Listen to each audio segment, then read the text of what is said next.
భారత విదేశాంగ శాఖ మంత్రి జయశంకర్ ఏ వ్యాఖ్యలు చేసినా అందులో ఎంతో అర్థం ఉంటుంది. అనవసరమైనటువంటి మాటలు ఆయన ఆడరు.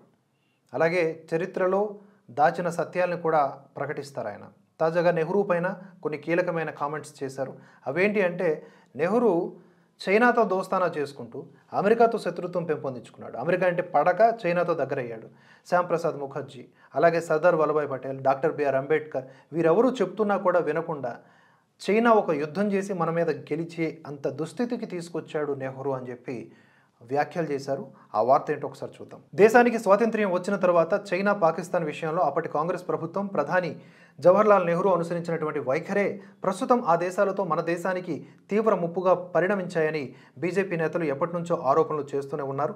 చైనా పాకిస్తాన్ విషయంలో అప్పటి పాలకులు సరైన రీతిలో ప్రవర్తించి ఉంటే ఇప్పుడు ఆ రెండు దేశాలతో భారత్కు సరిహద్దుల్లో గొడవ ఉండేది కాదని, అసలు యుద్ధం చేయాల్సిన పరిస్థితి వచ్చేది కాదని పేర్కొంటున్నారు. ఈ క్రమంలో భారత తొలి ప్రధానమంత్రి జవహర్లాల్ నెహ్రూ విధానాలపై తాజాగా కేంద్ర మంత్రి జయశంకర్ తీవ్ర విమర్శలు చేశారు. చైనా విషయంలో నెహ్రూ చూపించిన ఉదాసీన వైఖరే ప్రస్తుత పరిస్థితికి కారణమని తేల్చి చెప్పారు. భారత మొట్టమొదటి ప్రధానమంత్రి జవహర్లాల్ నెహ్రూ అప్పట్లో అమెరికా అంటే అతగాడికి కోపం ఉండేదని, వ్యతిరేకత ఉండేవని, అందుకే అమెరికాతో కాకుండా చైనాతో దోస్తీ చేశారని జయశంకర్ పేర్కొన్నారు. ఈ క్రమంలో చైనా పట్ల భారత విదేశాంగ విధానంపై సర్దార్ వల్లభాయ్ పటేల్ చేసిన హెచ్చరికల్ని కూడా నెహ్రూ పెడచెవిన పెట్టారు.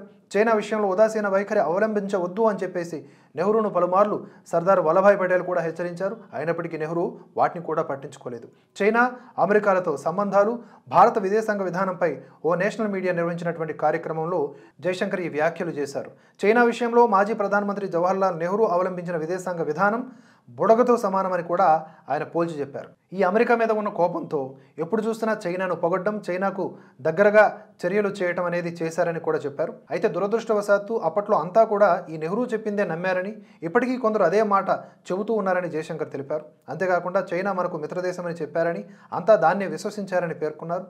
కానీ చైనాతో దోస్తీని తక్కువ అంచనా వేయొద్దని నెహ్రూను పటేల్ ఎన్నోసార్లు హెచ్చరించినా ఆయన వినలేదని తెలిపారు. అంతేకాకుండా హిమాలయాలను దాటి వచ్చి భారత్ను ఆక్రమించుకునేందుకు చైనా ప్రయత్నిస్తున్నదని అనుకోవడం లేదని కూడా నెహ్రూ చెప్పేవాడంట. కానీ 1962లో చైనా భారత్పై ఎలా ఆక్రమణకు పాల్పడిందో చూశారు కదా అని చెప్పి జయశంకర్ గుర్తు చేశారు. 1950లో అమెరికాకు భారత్ దూరం కావడానికి చైనానే ప్రధాన కారణమని చెప్పారు.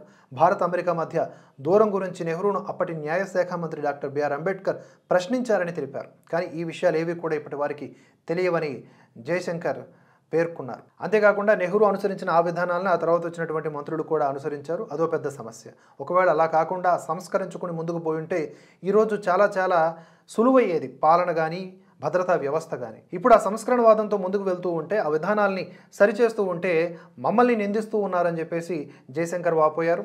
కంపెనీల్లో ఆడిట్ వ్యవస్థ ఉన్నట్లే దేశాలు అనుసరిస్తున్న విదేశాంగ విధానాలకు కూడా ఆడిట్ ఉండాలని ఈ సందర్భంగా జయశంకర్ గారు చెప్పడం అందరినీ ఆలోచింపజేస్తోంది.